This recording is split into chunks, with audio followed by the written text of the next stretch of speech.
Assalamualaikum warahmatullahi wabarakatuh.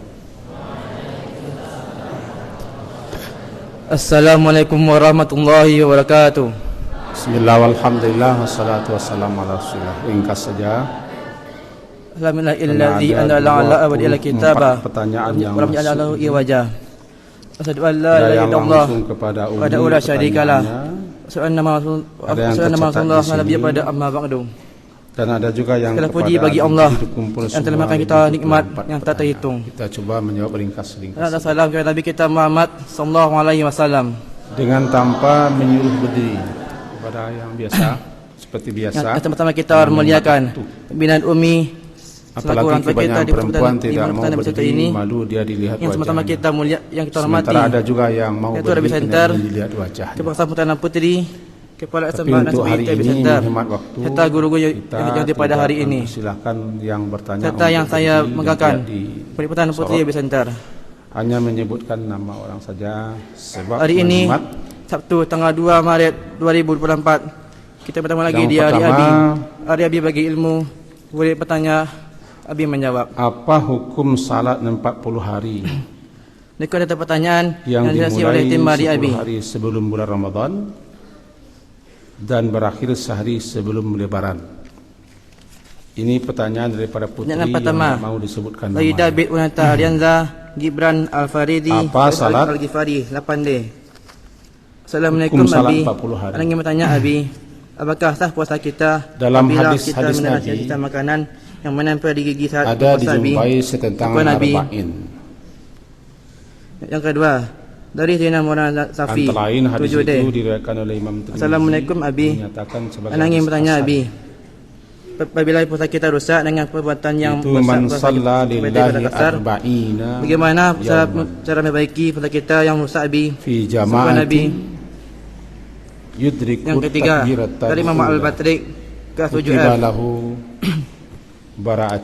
Assalamualaikum Abi. Anak ingin bertanya Abi, nak sering melihat poster di bulan Ramadan yang menggambar bulan, bintang dan pita-pita yang digantung, dan pada saat Lebaran posternya ada ketupat Abi. Apakah hal tersebut ada anjuran di alam agama Islam Abi? Syukur Nabi. 4. Dari Fargi Afridi 7B. Assalamualaikum Abi. Anak ingin bertanya Abi, saat kita sedang berpuasa kita masih berkata kotor dan masih menyimpan rasa dendam pada seseorang Abi, apakah sah puasa kita Abi? Syukur Nabi. 5. Dari Bapak Yogi Satadi Mandala TU Sepi Center. Bara'atan. Assalamualaikum Abi. Anak ingin bertanya Abi, kebebasan pertama kita yang uzur dan sebatang kara Abi, orang tua tersebut sudah sanggup berpuasa di bulan Ramadan dan tidak sanggup untuk membayar fidyah. Dinyatakan hadis ini hadis hasan. Apakah ada keringanan untuk orang tua tersebut Bi? Tapi dalam puasa Ramadan saya hukumnya wajib Bi. Syukur Nabi. Salat 40 6. Dari Ibu Ramatiah Sapitri, guru bahasa Arab. Berarti kalau 40 Assalamualaikum Abi. 8 hari. Anak ingin bertanya Abi, bagaimana cara menggoda puasa jika seseorang lupa dengan jumlah puasa yang ditinggalkan Nabi? Syukur Nabi. Cuman kebanyakan para ulama dari Ibu hadis Nali menyatakan Atati, guru hadis IPS. Assalamualaikum Abi. Anak ingin bertanya Abi, hasan hadisnya, bagaimana kita tentuan berpuasa untuk ibu hamil dan ibu menyusui Abi? Syukur Nabi. Yang barangkali kelas 10E2 Putri. orang tua-tua kita Assalamualaikum Abi. Kala, anak ingin bertanya Abi, apabila kita bohong, kita banyak berbohong, apakah dosa puasa kita Abi? Syukur Nabi. 10 hari sebelum Ramadan yang masuk 9. Ditambah Ramadan dari Rizka Edalia Adira mengamalkan hadis ini dan bisa tulis asanah. Assalamualaikum tapi Abi. sebenarnya anak ingin bertanya Abi, surah Al-Baqarah ayat 183 tentang diwajibkan puasa, hadis apakah sebelum ayat ini harus diturunkan, adakah umat sebelumnya harus 10 berpuasa hari Abi? sebelum Ramadan. Apa ada sejarah kita diwajibkan berpuasa Abi? Karena hadis ini kapan saja, bila yang saja, di mana saja. Seseorang berturut-turut salat 40 hari tanpa luput. Assalamualaikum Abi. Anak ingin bertanya Abi, jika seseorang muslim berpuasa tapi mengharapkan makanan yang enak sabar buka Abi, apakah itu merusak puasa kepala kita Abi? Dua Syukur Nabi. kebebasan, dua keselamatan. Mungkin sekian pada pertanyaan hari ini. Selamat di dunia Kita kepada daripada Abi untuk menjawab sifat-sifat pertanyaannya. orang munafik. Dan semoga apa yang disampaikan oleh Abi menjadikan kita semuanya. Ada Amin ya rabbal 32 alamin. sifat orang munafik dipelihara, dijaga Sesuai dengan daripada itu. Wassalamualaikum warahmatullahi wabarakatuh. Dan nanti selamat di neraka, di akhirat daripada neraka. Nah, jawabannya boleh jadi ini dikerjakan di tempat-tempat tertentu, di wilayah-wilayah tertentu, di masjid musala tertentu, karena ini alasannya. Tetapi secara khusus tidak ada perintahnya.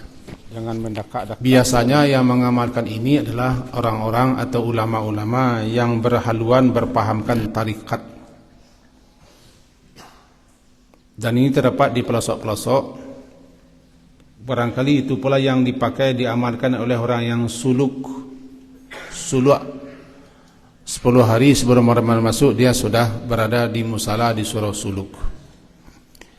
Jadi apa hukumnya? Hukumnya kalau menyengaja dan menganggap itu adalah sunnah Nabi, setiap tahun dia salat 40 hari, 10 hari sebelum Ramadan dan 30 hari bulan Ramadan. Kalau anggap itu adalah sunnah Nabi, keterangan Nabi, maka orang ini sudah keliru. Tapi kalau ingin salat saja 40 hari, bagus, kapan dan di mana saja. Sekian jawabannya untuk yang bertanya. Kemudian pertanyaan kedua,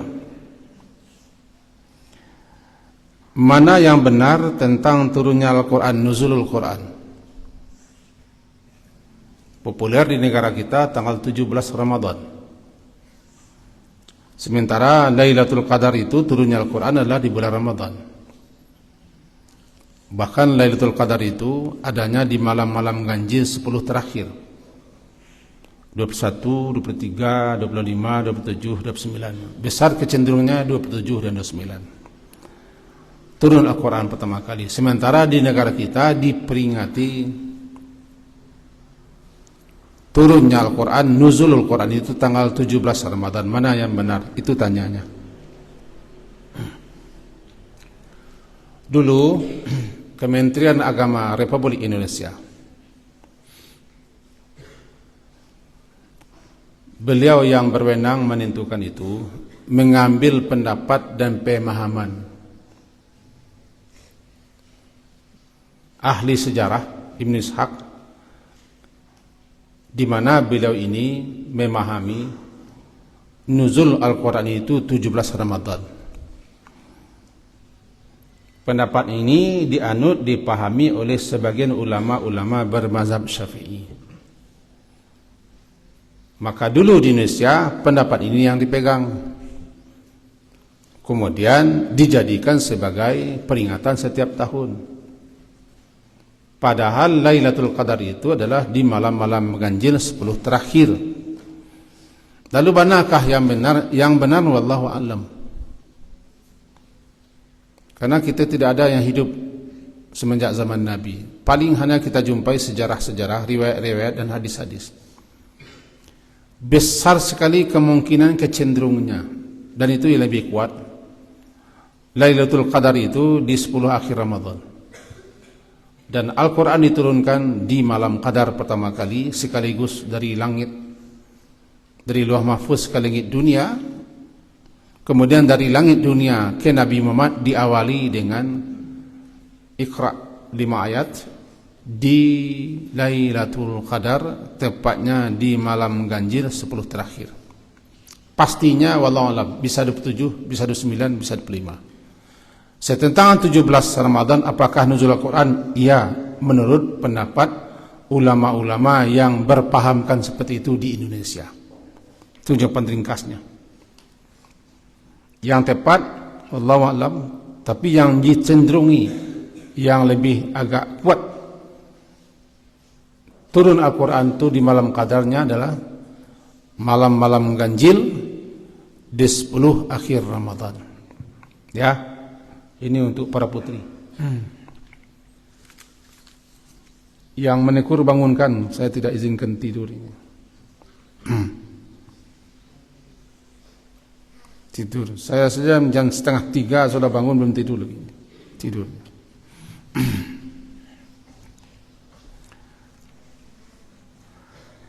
Kemudian pertanyaan ketiga, langsung saja.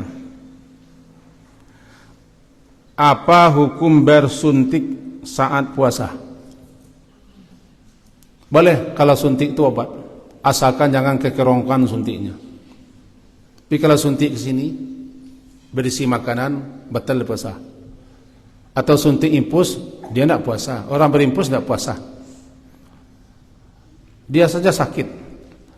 Orang yang berimpus itu sakit, wajib makan, diimpus, sudah tidak puasa dia. Jadi boleh suntik obat. Obat apapun boleh, asalkan obat itu bukan makanan. Maka ketika itu boleh suntik. Termasuk buka gigi, suntik boleh. Tidak masalah.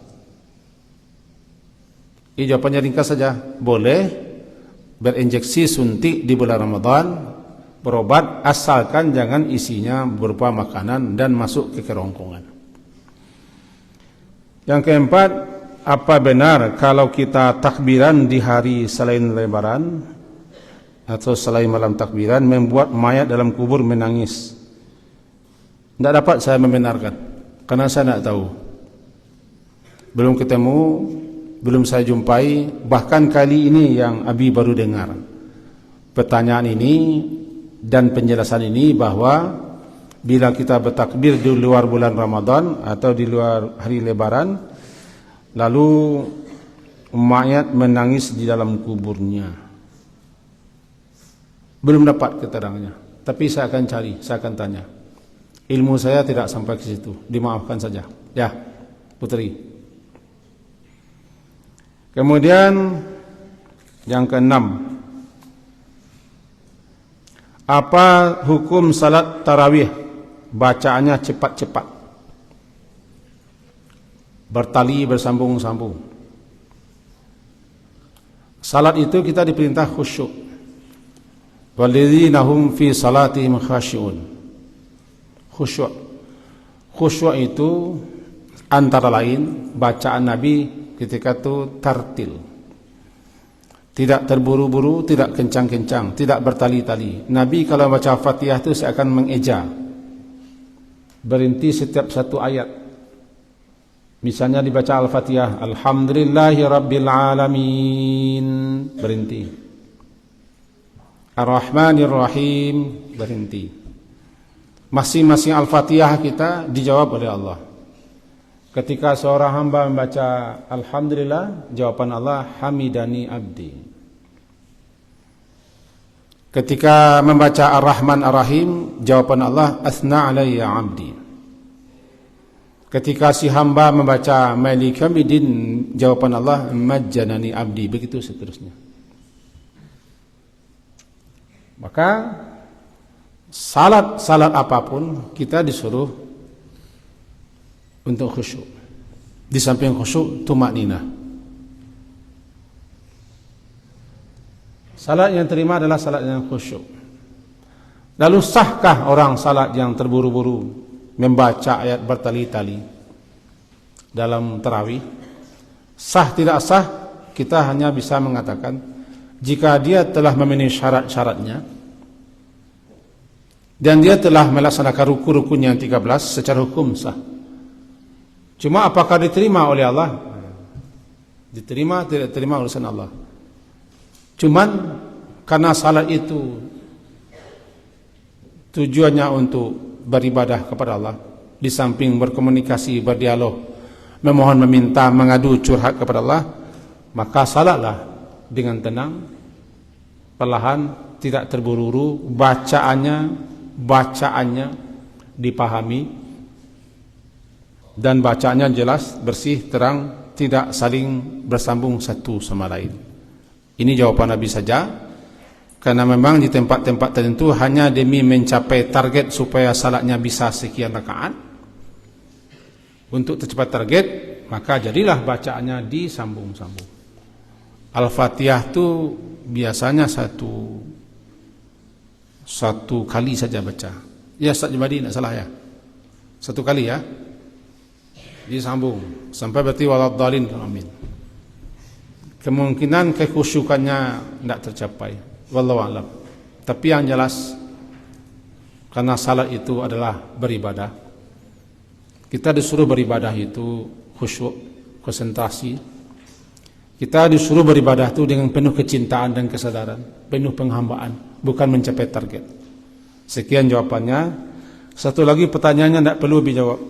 Tentang nenek-nenek yang tidak puasa suka menelan-nelan air liur, tidak perlu dijawab karena sudah dijerangkan dulu. Kemudian langsung kepada pertanyaan tadi yang ke berikutnya. Apakah sah puasa? Pertanyaan daripada David Unerta Arianza 8D, Gibran Al-Fahrezi 8D, Faris Al-Ghifari 8D. 3 sekawan ini tanya, apakah sah puasa kita apabila kita menelan sisa-sisa makanan yang menempel di gigi saat berpuasa? Menelan, tertelan berbeda. Kalau menelan disengaja, kalau tertelan tidak sengaja. Kembali balik kepada niatnya. Kalau ada sisa makanan di gigi kita, kebetulan kita makan, sudah dekat akan subuh masuk. Pas setelah makan, azan subuh, habis makan. Sehingga kita seakan-akan masih ada yang menyekat di sini. Kita putar-putar lidah, kita congkel gigi, lalu kita telan. Kalau sengaja menelannya batal puasa. Batal puasa, tetapi tidak sengaja. Tidak sadar kita tertelan, tidak ada hukum bagi orang tidak sengaja. Atau sengaja disisakan makanan di situ. Nah, ini namanya lato namanya. Lato. Habis subuh tidak digosok gigi. Kemudian sisa-sisanya digosok saja dengan lidah, ujung lidah ditelan. Nah, ini sudah batal puasanya. Ya, bagus pertanyaannya. Si David, Gibran dan Faris, bahwa kalau sengaja menelan makanan yang masih tersisa di mulut atau di gigi, maka batal puasa. Kalau tidak sengaja tertelan, tidak batal. Tidak batal. Makanya kita disuruh bersiwak. Bersiwak itu boleh di bulan puasa, tidak masalah. Asalkan jangan tujuan bersiwak itu untuk memakai odol supaya manis dengan. Kemudian pertanyaan yang ketujuh. Daripada Zidan Maulana Zalfi 7D. Zidan Maulana Zalfi. Pertanyaannya langsung, apabila puasa kita rusak dengan perbuatan yang merusak puasa seperti berkata kasar, bagaimana cara memperbaiki puasa kita yang rusak itu? Kita harus bedakan ya antara pembatal puasa dan perusak puasa. Kalau pembatal puasa, puasa tidak sah. Puasanya batal. Dan dia berdosa, sengaja merusak puasanya dengan membatalkan berdosa. Karena puasa hukumnya wajib, rukun Islam. Tetapi ada perbuatan-perbuatan, pekerjaan-pekerjaan, tingkah-tingkah dan sikap serta perkataan yang dapat merusakkan nilai-nilai fadilah keutamaan puasa dan merusakkan hikmah rahasia puasa itu sendiri, seperti berkata-kata kotor. Sehingga siapa yang tidak meninggalkan perkataan kotor, perkataan keji di bulan Ramadan, Allah tidak butuh kepadanya, walaupun dia tidak makan, walaupun tidak minum. Hadis ini menjelaskan kepada kita bahwa nilainya sudah, nilainya sudah tidak dapat lagi. Rusak puasanya, rusak. Berapa rusaknya tidak tahu kita. Lalu bagaimana caranya? Kita sudah bercarut marut, berkata kotor atau bertengkar. Bagaimana cara memperbaikinya? Istighfar. Perbanyak istighfar, perbanyak amal saleh, perbanyak berbuat baik untuk penghapus dan penggantinya. Selama Ramadan, kalau ada orang mengajak kita bertengkar, katakan, ini shaim, saya puasa. Ini shaim, saya sedang berpuasa. Hargai saya sedang berpuasa. Baik puasa sunat ataupun puasa wajib. Lebih baik mengalah. Kalau ada orang mengajak kita bercerita, bergunjing, berkelakar atau bertengkar, lebih baik mengalah. Wa ibadur rahmanil ladzina yamshuna 'alal ardi hauna wa idza khatabahumul jahiluna qalu salama. Jika mereka berhadapan dengan orang jahil itu, dia mengatakan selamat. Saya tidak ikut serta. Saya sedang berpuasa. Jadi di sini kita puasa besok ini, kalau ada yang mengajak kita bertengkar sampai memaki-maki, bercarut-marut, berkata keji, puasa seperti itu dapat merusakkan puasa, harus istighfar, minta ampun, dan bertekad untuk tidak mengulang, maka susullah dengan amal-amal saleh. Itu jawabannya untuk Zidan Maulana Zalfi. Kemudian pertanyaan berikutnya, Muhammad Al-Batriq 7F, Muhammad Al-Batriq 7F ya. Apa pertanyaannya? Ana sering melihat poster di bulan Ramadan bergambar bulan, bintang dan pelita digantung pada saat lebaran, ditambah dengan ketupat. Apakah hal tersebut ada anjuran dalam agama? Bagus pertanyaannya. Kadang-kadang kita ini namanya tasyabbuh bil kuffar, mencontoh, meniru-niru, menjadi latah, memakai budaya-budaya, cara-cara, kebiasaan-kebiasaan orang yang tidak seagama dengan kita, lalu kita bawa kepada ajaran agama kita. Sama dengan ini. Seperti di hari raya. Hari raya itu bahasa kitanya Aidul Fitri, Aid. Kembali al-Aidul Fitri, kembali berbuka. Fitri berbuka, bukan kembali suci, kembali berbuka. Di hari raya itu kita disunnahkan untuk banyak bertakbir. Banyak bertakbir, saling mengunjungi, membantu orang yang tidak berkecukupan dengan fitrah. Lalu salat dan segala macam. Cuman kadang-kadang terlalu meriah, dimeriahkan dengan acara-acara yang tidak lagi syariat. Kadang orang yang berhari raya itu kadang tidak puasa dia. Itulah. Hari rayanya melebihi daripada orang yang puasa. Hari raya cuma satu hari. Yang Idul Fitri itu cuma satu hari. Hari kedua seterusnya sudah Syawal, puasa 6 hari di bulan Syawal. Ya, yang hari raya cuma satu hari. Tiba di Idul Adha ada 4 hari. Hari makan dan minumnya 4 hari. Hari nahar, hari tasyrik yang 3. Tapi kalau Idul Fitri hanya 1 hari. Kemudian diciru-cirulah gaya orang lain, dibikinlah lampu berhias-hias di pohon-pohon di rumah-rumah, kemudian dibuatkan bintang-bintang. Itu kalau kita bicara tidak termasuk ajaran agama, tidak disuruh, tidak disunahkan, tidak disyariatkan. Cuma kita ingin memeriahkannya dengan cara meniru gaya orang lain. Nah, kata para ulama-ulama yang keras, ada ulama-ulama kita yang keras memahami ini, namanya bid'ah. Ini namanya tasyabbuh bil kuffar. Hukumnya haram. Itu ada yang sekeras itu mengatakan. Termasuk pakai mercon. Mercon itu adalah budaya orang Cina. Ketika hari-hari besar mereka pakai mercon. Adik kita pakai mercon. Kadang-kadang merusak, mengganggu orang yang sedang beribadah. Di malam-malam tarawih mercon berbunyi, petasan berbunyi. Jadi kalau pertanyaan ini sebenarnya, apakah ini disunnahkan?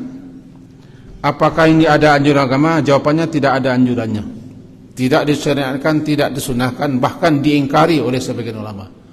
Malam ada yang mencap ini adalah tasyabbuh, haram hukumnya. Minimal paling kurang ini pekerjaannya makruh. Sehingga identiklah hari raya itu dengan ketupat, hari raya ketupat. Saya katakan makan saya kerja orang muslim.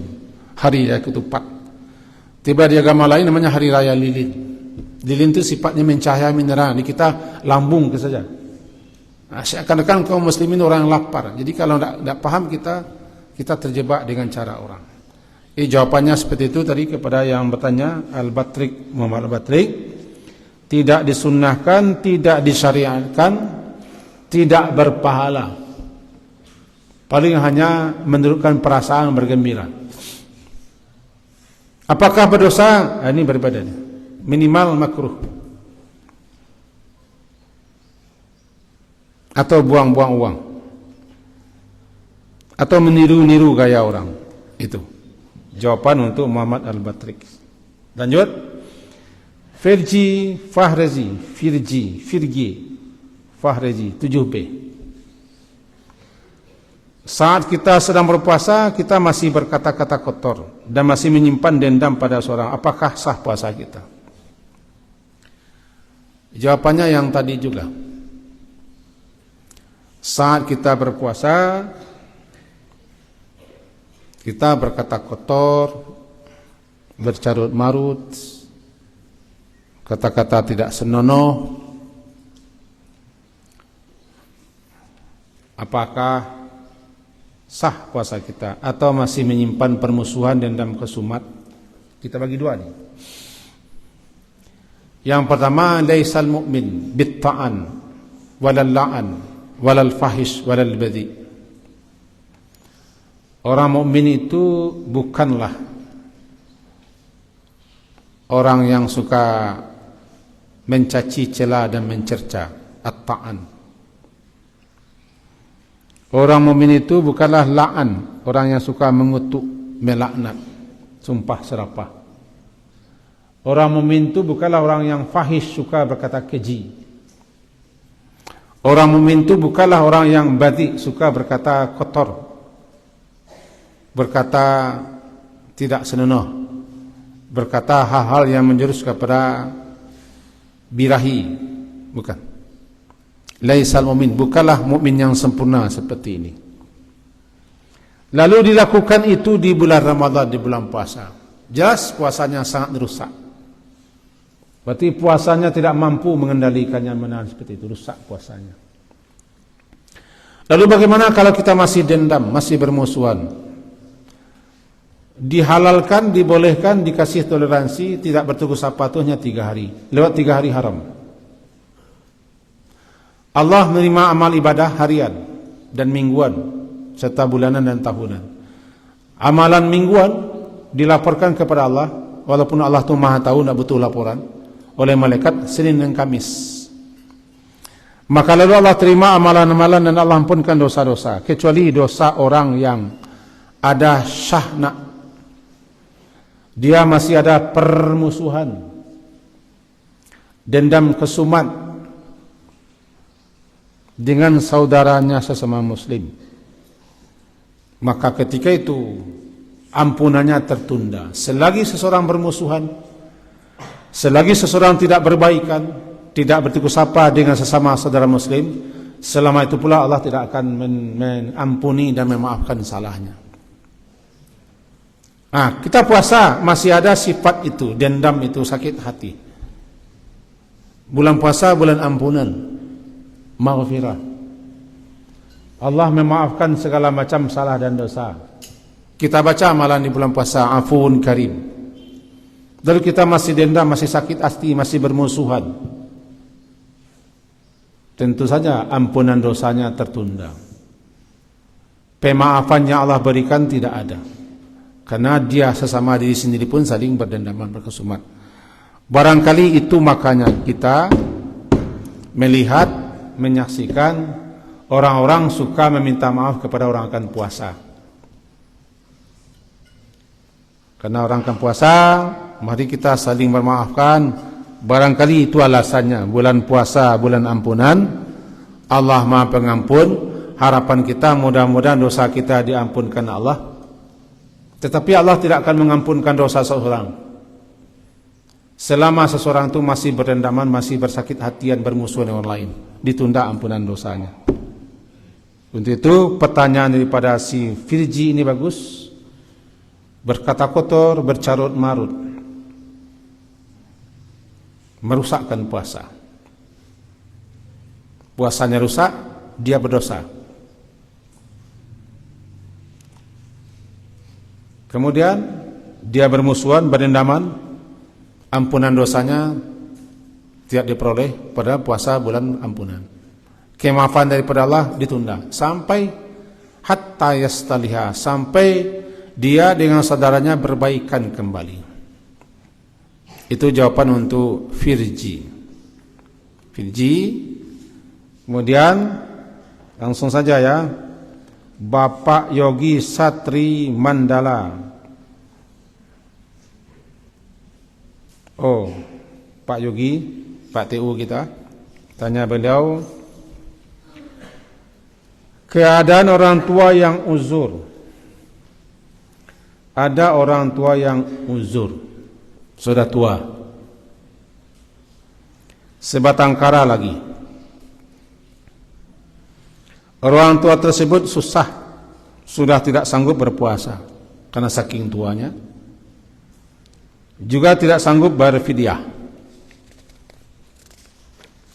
Apakah ada keringanan untuk orang tua tersebut? Sedang puasa Ramadan hukumnya wajib. Baik. Yang tidak wajib berpuasa di bulan Ramadan, sebagaimana dinyatakan dalam Quran, pertama, maridan, orang sakit. Sakit terbagi dua. Pertama, sakit yurja bur'uhu, yang diharapkan bisa sembuhnya. Yang kedua, sakit la yurja bur'uhu, sakit yang tidak mungkin diharapkan sembuh, sakit-sakit. Siapapun yang sakit, yang lantaran dia sakit itu tidak bisa dia berpuasa, kalau dia berpuasa bertambah sakitnya. Atau memang tidak sanggup puasa, silakan tidak puasa, tapi dia harus mengqada, mengganti di hari lain. Tapi kalau dia sakit-sakitan sepanjang tahun yang tidak mungkin sembuh, jika dia berpuasa bertambah sakit, maka dia tidak ada qada, hanya berfidyah. Satu hari puasa dengan mengganti memberi makan orang miskin, namanya fidyah. Yang kedua, orang musafir. Orang musafir juga terbagi dua. Ada musafir yang masih mampu berpuasa, tidak ada mudarat baginya, tidak ada bahayanya, mampu dia, silakan puasa. Puasa itu lebih bagus, karena mengganti itu payah. Tapi ada musafir, tidak mungkin dia berpuasa, karena dia bermusafir terus saja. Di mana puasa tidak mampu dia, maka silakan juga tidak berpuasa. Tapi dia menggantinya dengan fidyah. Kalau memang kerjanya musafir terus, mengimbara terus, membawa alat-alat berat yang butuh dengan fisik prima, atau membawa pesawat dan segala macam, yang butuh kepada tenaga fisik, butuh makan, tidak mampu dia puasa, tidak puasa juga. Kemudian juga termasuk namanya syekhun kabir, orang tua yang sudah tua. Orang tua terbagi dua, ada orang tua yang belum tua lagi, ada orang tua yang sudah tuanya sampai kepada tingkat haram. Haram itu tua bangka. Orang tua karena dia makin lama makin tua, maka tidak ada waktu, kesempatan, peluang baginya mengqada, karena dia makin lama makin tua. Kapan dia akan mengqada? Maka dia kalau tidak mampu puasa, dia bayar fidyah. Yang kedua, orang tua yang kadang-kadang dia mampu puasa, kadang-kadang tidak mampu puasa, cuma dia belum terlalu lemah. Ada saat-saatnya masih bisa dia berpuasa, ada saat-saat tidak mungkin puasa, tergantung kondisi fisiknya. Orang ini bisa mengqada nanti kalau mampu mengqada. Nah, yang ditanyakan Pak Yogi, orang tua sebatang kara miskin, dia tidak bisa berpuasa, lalu membayar fidyah, uangnya tidak ada, sedangkan makan sehari-hari saja susah payah dibantu orang. La yukallifullahu nafsan illa wus'aha. Tidak ada lagi kewajiban bagi orang yang tidak mampu, orang yang tidak sanggup. Allah tidak akan membebani seorang di luar kemampuannya, maka dia tidak ada qada, tidak ada fidyah. Karena kalau dia mengqada, dia tambah tua. Kalau dia berfidyah, makan sehari pun susah. Kadang-kadang hanya bantu orang. Saya pernah melihat orang seperti itu. Untuk sehari-hari saja dia kadang-kadang tidak makan. Dia tidak mampu bekerja. Anak-anak entah di mana.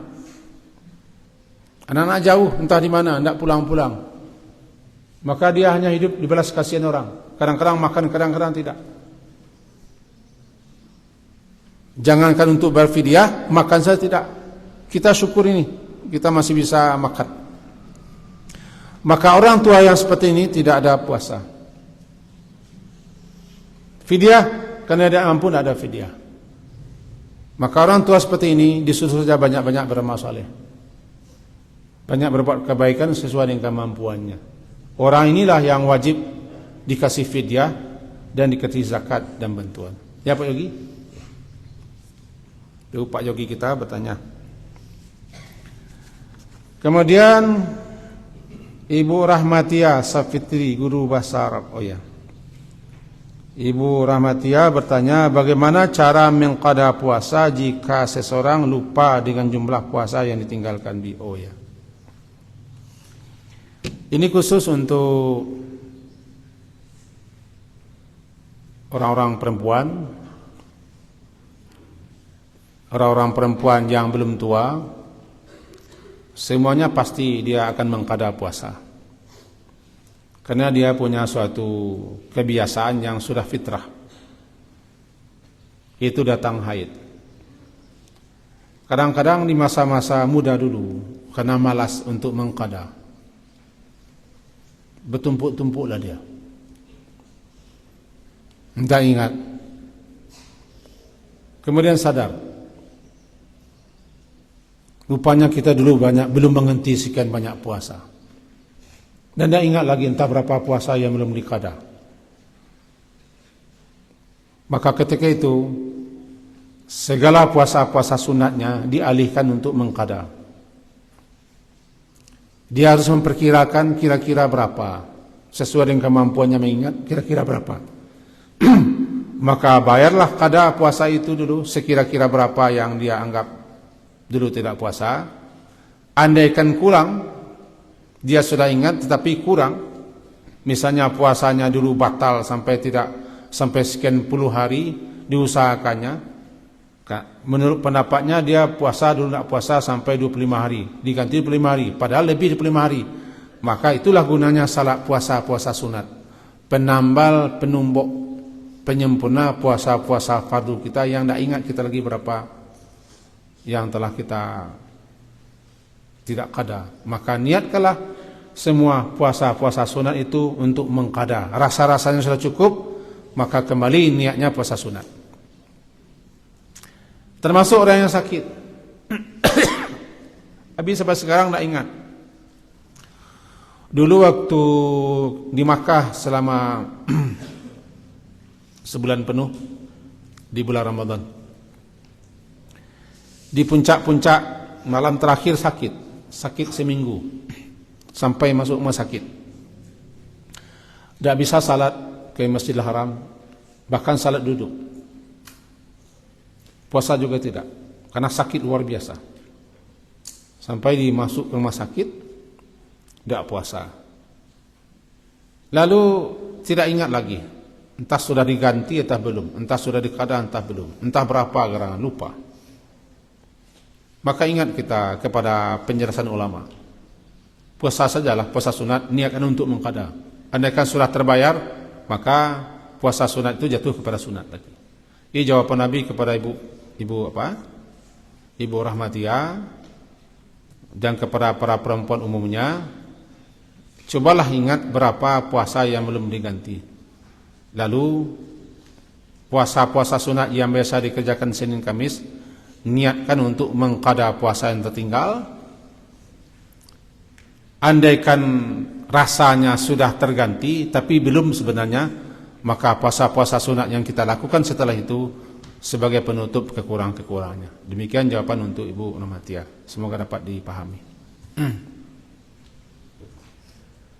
Kemudian Ibu Nelly Hartati, guru EPS. Bagaimana ketentuan berpuasa untuk ibu hamil dan ibu menyusui?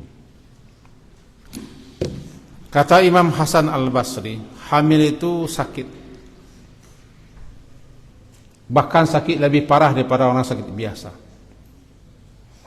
Ada ibu-ibu kita, nenek-nenek kita. Kalau dulu kala, ibu-ibu kita, nenek-nenek kita sampai ada anaknya yang lebih 10. Sekarang yang orang malas beranak banyak. Dulu orang tua kita, nenek kita. Jangan ketawa, Abi menerangkan. Yang bersandar di tonggak perempuan. Perhatikan. Jangan menoleh pula. Ya antum. Abi sedang menjelaskannya. Coba ulangi. Angkat kepalanya. Nenek-nenek kita, ibu-ibu kita dahulu banyak anak. Salah satunya orang tua Abi, 9 anaknya. Laki-laki 7, perempuan 2. Laki-laki nomor 1 sampai nomor 6. Abi nomor 3. Nomor 7 dapat perempuan 1, Ummah namanya. Nomor 8 dapat laki-laki 1, Pak Saiful namanya. Nomor 9 dapat 1, namanya siapa? Si Kalati namanya. 9, banyak anak. Jaraknya 2 tahun. Maka berarti siklus kehamilannya hampir setiap tahun. Kapan akan mengqadanya? Mengqadanya kapan? Karena orang tua seperti itu 9 kali hamil, bahkan ada anak yang 10, ada yang 11. Ibu Khairani tidak salah 12. Bersaudara 11. 13. Harus lebihkan sekarang ya. 13. Berarti 13 kali ibu beliau hamil. Kalau sekali 2 tahun berarti selama 18 tahun. Selama 18 tahun beliau kesulitan untuk mengqada puasa. Datang usia tua sekarang. Kapan akan diganti itu? Padahal dia hamil, hamilnya berat. Hamil yang kadang-kadang tidak mampu orang untuk puasa. Ada orang yang hamil mampu puasa, sementara ada orang yang hamil tidak mampu puasa. Tidak mampu orang hamil puasa itu penyebabnya 2. Pertama, fisiknya lemah. Atau kedua, dia khawatir kepada bayi yang dikandungnya. Begitu juga perempuan menyusukan. Kalau ibu yang sedang menyusukan anak, rata-rata dia tidak puasa itu karena khawatir air susunya kurang sehingga anak tidak minum. Berarti kekhawatirannya kepada anak. Dalam menyikapi ini kita ambil jalan tengah, bersimpang siur, berbeda-beda pendapat dan pemahaman ulama. Ada yang mengatakan ibu hamil, kalau dia khawatir anaknya dan dirinya, maka dia harus mengqada dan juga fidyah. Ada yang mengatakan qada saja, ada yang mengatakan fidyah saja. Begitu juga ibu menyusui.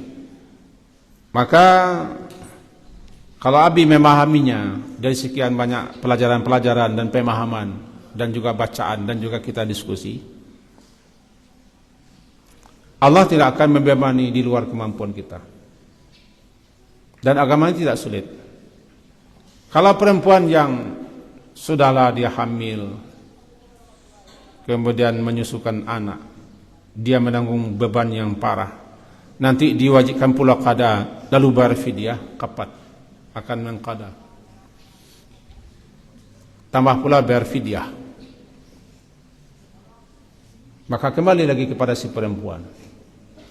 Kalau dia tidak punya anak banyak,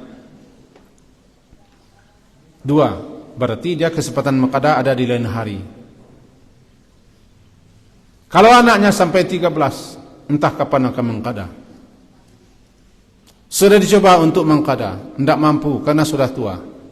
Maka sisanya cobalah perbanyak puasa sunat. Kemudian fidyah sebagai gantinya, karena tidak mampu lagi mengqada. Tapi kalau perempuan itu hanya satu anaknya, itu mengqadanya bisa.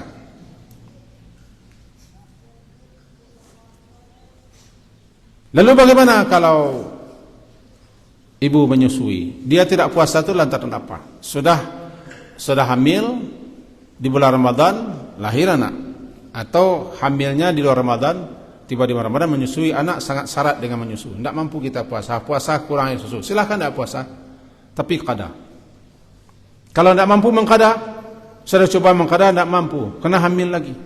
Entah kapan akan mengqada, jatuh kepada fidyah. Jadi pilihannya dua. Tidak ada kedua-duanya ada, itu pendapat dalam mazhab Syafi'i, kedua-duanya qada ya, fidyah ya, itu pendapat. Ada yang setuju dengan pendapat itu, ada yang tidak. Yang tidak setuju kembali kepada pertengahan. Tidak ada sakit yang paling berat melainkan sakitnya perempuan hamil. Orang sakit biasa saja mengqada, maka untuk mengqada. Jika tidak mampu mengqada, karena yang tadi alasannya, sepanjang tahun dia sudah hamil, melahirkan, menyusukan, hamil lagi, berturut-turut lagi, maka ketika ini tidak ada waktu untuk mengqada, bayar saja fidyah. Andaikan masih mampu dia mengqada di hari-hari tuanya, umur 50, umur 60 dia sudah mencicil satu persatu. Tapi tidak mampu, perkirakan berapa yang tidak mungkin, difidyahkan saja. Ini jawaban untuk ibu apa? Ibu Nelly. Kalau sekarang menyusukan syarat anak dengan susu, khawatir kita dia tidak bisa menyusu, padahal dia tergantung amat dengan susu ibu. Kalau ibunya nanti ibunya puasa, air susunya tidak ada, maka boleh dia tidak puasa, tapi dia harus menggantinya di hari lain. Tapi kalau hanya bisa diganti ditambah dengan bantuan air susu lain dan tidak tergantung dengan air susu kita pun puasa ada tidak masalah kepada, tidak terlalu parah tidak pula akibatnya kepada susu, ya lebih baik puasa. Jangan batalkan puasa. Ini dua pilihan kepada perempuan hamil, perempuan menyusukan. Semoga bermanfaat untuk kita semua. Lebih-lebih bagi perempuan yang ini juga harus dipahaminya tentang hukum yang berkaitan dengan perempuan haid, nifas, hamil, menyusukan ketika bulan Ramadan.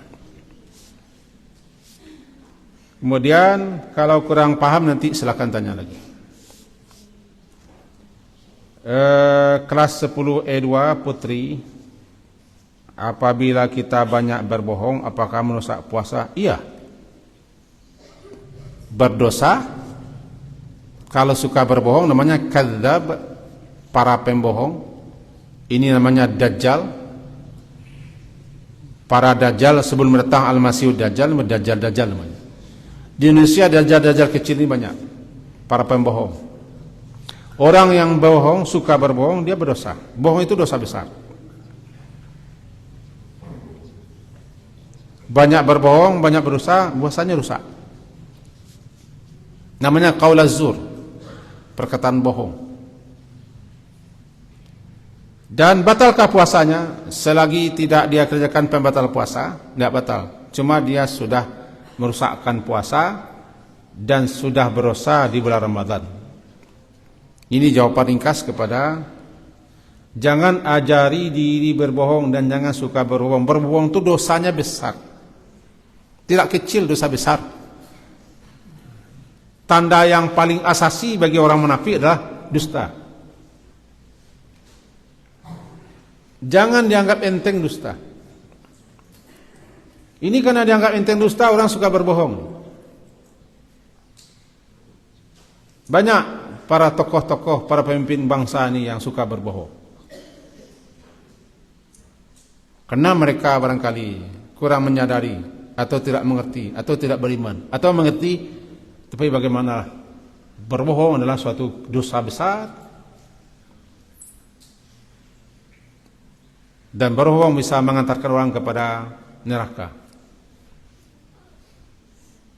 Ancamannya sangat berat bagi para pembohong. Jadi bagaimana hukumnya berbohong di puasa? Bahkan keranjang berbohong, rusak puasanya ia, berdosa ia juga. Batalkah puasanya? Mudah-mudahan tidak batal, karena dia tidak mengajarkan sesuatu yang bisa membatalkan puasa. Ya, jangan suka bohong, jangan belajar untuk bohong. Satu kebohongan membutuhkan sekian banyak kebohongan untuk menutupi kebohongan yang pertama. Yang berikutnya, masih ada waktu kita. Rizka Edelia, Azira Aisyah Kifli, dan Fizatul Hasanah. Abi tidak tahu kelas berapa ini. Tanya mereka yang bertiga ini sama. Sebelum surat Al-Baqarah, yaitu ayat 183 tentang kewajiban puasa, ya ayyuhalladzina amanu kutiba alaikumusiyam. Apakah sebelum ayat ini diturunkan, apakah umat sebelumnya berpuasa? Apa ada sejarah kita diwajibkan berpuasa, Bi? Apa ada sejarah kita diwajibkan berpuasa? Umat terdahulu juga berpuasa. Paling tidak dalam ayat itu, kama kutiba 'alal ladzina min qablikum. Tetapi orang-orang Yahudi suka menyelewengkan puasa. Orang-orang Yahudi suka menyelewengkan puasa. Ketika dia tidak mampu berpuasa, dialihkannya kepada hari lain, ditambahnya bilangannya. Nabi-nabi dulu berpuasa, cuma kepada kita tidak disebutkan siapa umat-umat terdahulu puasa. Ayatnya bilang, kama kutiba 'alal ladzina min qablikum, sebagaimana diwajibkan puasa itu kepada orang yang sebelum kamu. Berarti ada, cuma tidak disebutkan. Nabi-nabi dulu juga berpuasa, rasul-rasul dulu juga berpuasa umatnya, cuman kita tidak dirinci, tidak disebutkan berapa bilangan harinya. Lalu apa sejarahnya kita berpuasa? Dahulu sebelum turun kewajiban puasa Ramadan di Madinah di tahun kedua Hijrah, Nabi juga sudah berpuasa, namanya puasa Ashura, puasa hari ke-10 di bulan Muharram. Ashura hari ke-10 di bulan Muharram. Nabi perintahkan puasa Ashura, hari ke-10 di bulan Muharram. Tapi setelah turun kewajiban puasa Ramadan, puasa Ashura tidak jadi wajib, menjadi sunnah, dan jatuhlah kewajiban kepada puasa Ramadan. Sebenarnya kewajiban puasa itu sudah tercatat, sudah tertulis di Lauh Mahfuz. Cuman perintah dimulainya puasa itu diturunkan di tahun kedua Hijrah. Kutibanya sudah ada. Kutiba alaikum, diwajibkan, difardukan atas kamu puasa. Sudah tercatat, sudah tertulis di Lauh Mahfuz sebelum diturunkan kewajibannya. Lalu Allah yang Maha Tahu, Allah yang Maha Bijaksana menurunkan kewajibannya di tahun kedua Hijrah kepada Nabi. Maka puasa sebelumnya, puasa Ashura, menjadi tidak wajib, karena sudah ada kewajiban puasa di bulan Ramadan. Jadilah yang wajib itu hanya puasa Ramadan. Lalu umat-umat terdahulu berapa hari mereka puasa? Di bulan apa mereka puasa? Umat apa saja yang berpuasa? Nahnu la na'lam wallahu a'lam. Kita tidak tahu, hanya Allah yang tahu. Karena kita tidak dikasih tahu. Ini jawabannya kepada kelas 10 F2, 10E2 Putri. Apa tadi? Rizka Edelia. Jawaban untuk Rizka Edelia, Azira, dan Fizatul Hasanah. Kemudian Aqil Fawaz Muhtadi, ini termasuk anak yang paling rajin bertanya. Kalau dapat termasuk di garis bawahi lah beliau. Aqil Fawaz Muhtadi. Dapat Bu Ahmi juga mencatat ini, yang banyak-banyak bertanya, catat, kita kasih nanti sesuatu yang patut kita kasih sebagai apa? Motivasi. Banyak bertanya, bagus. Pelajar itu harus banyak bertanya, bukan harus banyak diam. Tanya Akil Fawasmuh tadi, jika seorang muslim berpuasa tapi mengharapkan makanan yang enak saat berbuka, apakah merusak puasa? Oh, sama kita. Nanti apa berbukaan kita? Berbukaan kita nanti sore cindu tapai tatungkui. Enak tu ya, enggak masalah. Enak. Atau apa yang akan enak kita nanti sambalnya, bikinlah. Enggak batal. Puasa kita batal tidak, rusak tidak. Karena kita tidak ingin berbuka. Kita hanya ingin makanan berbuka, enggak salah. Tapi kalau kita ingin berbuka, batal puasa kita. Apa sama nanti sore ini enaknya berbuka saja kita sekarang, walaupun tidak jadi dia berbuka, sudah batal puasanya. Gitu. Jadi merencana, ibu-ibu setiap hari merencanakan makanan enak untuk puasa, berbuka puasa, tidak batal, karena hanya rencana untuk berbuka nanti apa sambalnya, apa makanannya, ini. Yang paling susah itu dulu kami 9 orang. Setiap kepalanya ada saja kehendaknya. Tapi nenek itu ibu Abi, nenek pernah di sini loh. Beliau tidak melayani kami. Apa saja makan. Enggak suka nanti makan. Itu gaya nenek. 9 orang kami, kepalanya 9. Lebih-lebih laki-laki yang 7 orang. Abi ini orang tua laki-laki, kami dulu kecil-kecil, siapa yang tidak mau makan disuap itu dipaksa makan, banyak cetak makan, sehingga disuapkan bertubi-tubi. Sambal kami dulu, telur untuk sekian orang dibagi-bagi, dikupil sedikit-sedikit, diletakkan di tepi piring. Saya mengalami itu. Kira-kira ditaksir berapa suap makanan itu. Misalnya makanan itu kira-kira ada 7-5 suap. Telur itu dibagi 5 saja. Sekecil-kecil ini di tepi piring. Atau maca itu dibagi-bagi. Begitu. Kalian tidak memahami bagaimana susahnya orang. Kita kasihan ini kepada anak-anak yang terbiasa menawar-nawar, pilih-pilih. Saya mengalami itu dulu. Hanya satu yang tidak saya makan, 2. Ketika ayam dan itik yang tidak saya makan. Karena saya tidak suka ayam dan itik mentah, tidak saya makan. Ya. Jadi kembali kita tanyanya Fawaz, menanyakan atau menginginkan atau memasak makanannya enak nanti untuk berbuka, puasa kita tidak batal dan tidak rusak. Cuma ke itu saja ingatan kita, bisa jadi kita makruh. Ya. Bagus, ada sekian banyak pertanyaan. Kemudian lagi yang lain, ada waktu 5 menit lagi lah. Banyak pertanyaannya ini. Ini ringkas-ringkas saja Abi jawab ya, ringkas-ringkas saja karena banyaknya. Sebentar. Pertama, apa batas waktu sahur itu kapan tanyanya? Iya, batas waktu. Abi, kapan batas waktu sahur? Batas waktu sahur itu setelah masuk waktu subuh. Ringkas saja Abi jawab.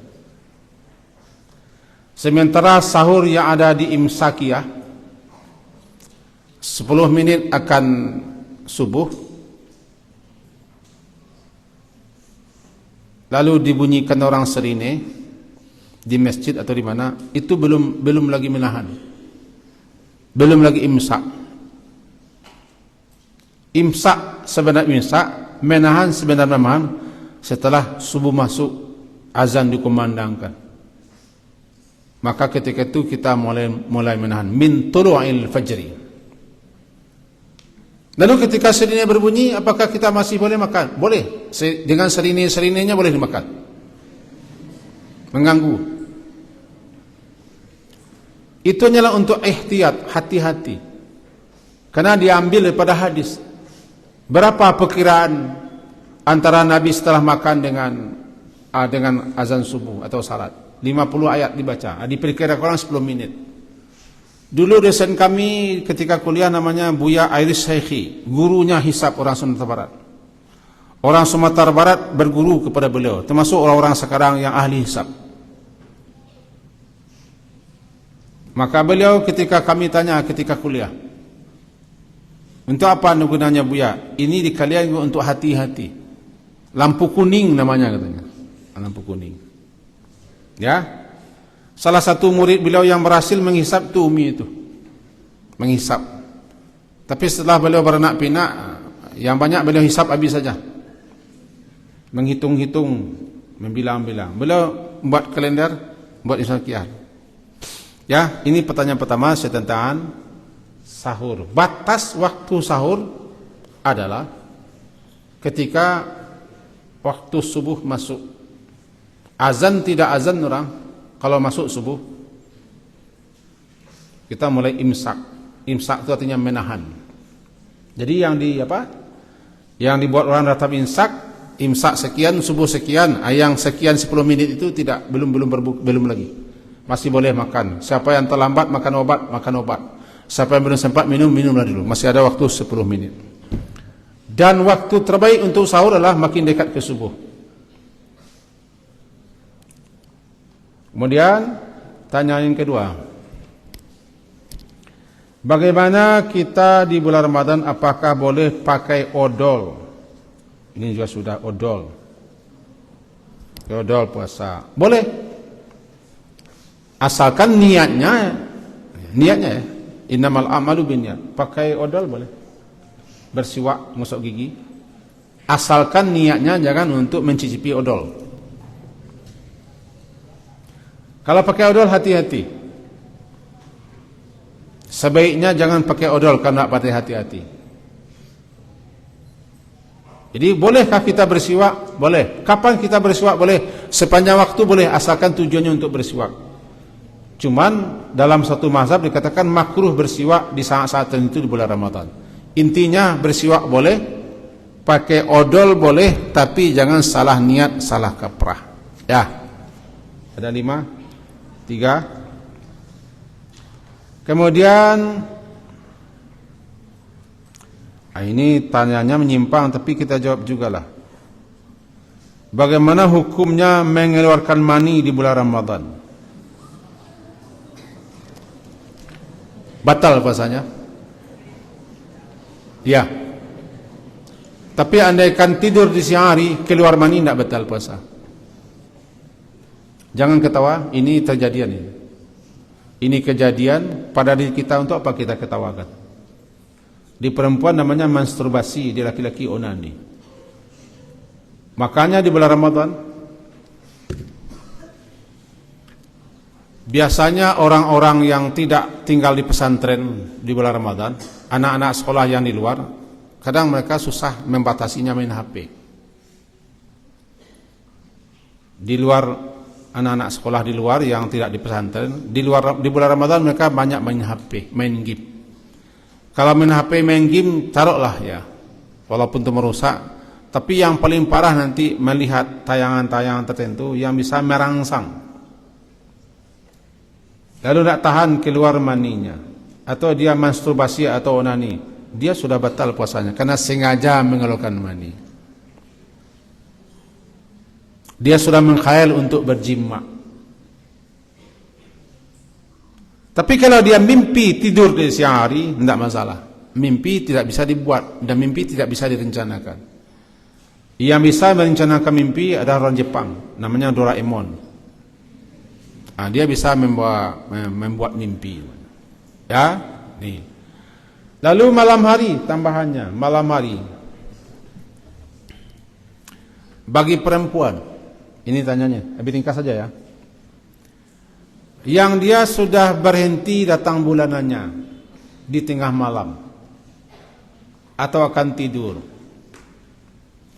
lalu tersentak di sahur, waktu tinggal 15 menit lagi. Kalau mandi dulu tidak mungkin, kita tidak sempat makan sahur. Kalau makan sahur dulu belum sempat mandi, makan sahur. Karena tidak ada kewajiban untuk bersahur itu harus mandi.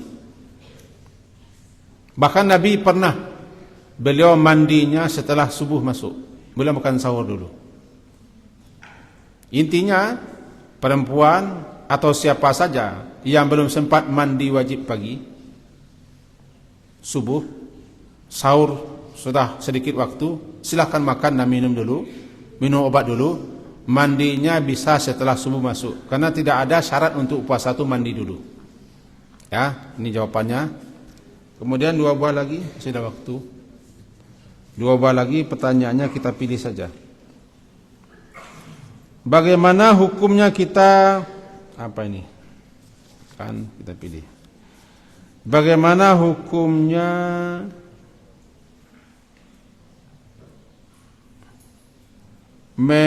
apa namanya? Apa ini? Mencabut gigi di bulan Ramadan. Lalu berdarah. Kemudian darahnya bercampur air liur lalu tertelan, tidak masalah. Mencabut gigi di siang hari Ramadan, disuntik, suntik kebal di sini. Suntik itu tidak masalah, suntik.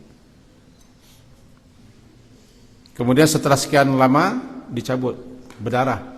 Darah campur dengan air tertelan, tidak masalah. Karena itu bukan kesengajaan dan tidak mungkin kita tidak pakai air liur. Bolehkan mencabut gigi di bulan Ramadan. Ya, ringkas saja bicara ini. Satu lagi tinggal.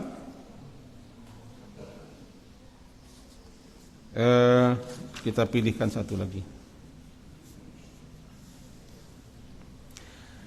Jika seseorang mengerjakan sesuatu perbuatan tanpa disengaja atau tidak sadar. Misalnya di sini katakannya dia biasa meletakkan sesuatu di mulutnya. Ada kebiasaan orang kadang-kadang suka meletakkan sesuatu di mulutnya. Kadang-kadang anak api-api, kadang-kadang rumput. Tiba di kampung-kampung, orang yang menyebit rumput kadang-kadang suka meletakkan rumput di sininya untuk itu. Lalu tanpa sadar terlulur, tertelan. Bagaimana hukumnya ini? Kalau tidak ada unsur kesengajaan dan sengaja, tidak masalah. Tidak masalah meletakkan sesuatu di mulut yang tidak ada sengaja untuk memakan, tapi sudah kebiasaan, sudah latah-latah saja. Nah, lalu tertelan, terlulur, tidak masalah. Tidak ada masalah karena tidak ada unsur kesengajaan. Sekianlah, ada sekian banyak pertanyaan yang kita coba ringkas-ringkas pada kesempatan pertemuan hari ini, dan kita rencanakan satu kali lagi memang kita juga akan tetap menjawab pertanyaan tentang puasa. Sabtu depan tetap masalah puasa juga diprioritaskan. Puasa tentang apa lagi? Ramadan dan i'tikaf, pokoknya berkaitan puasa. Satu kali pertemuan lagi di Sabtu depan insyaallah. Maka pada pagi hari ini kita tutup dengan membaca doa kepada majelis.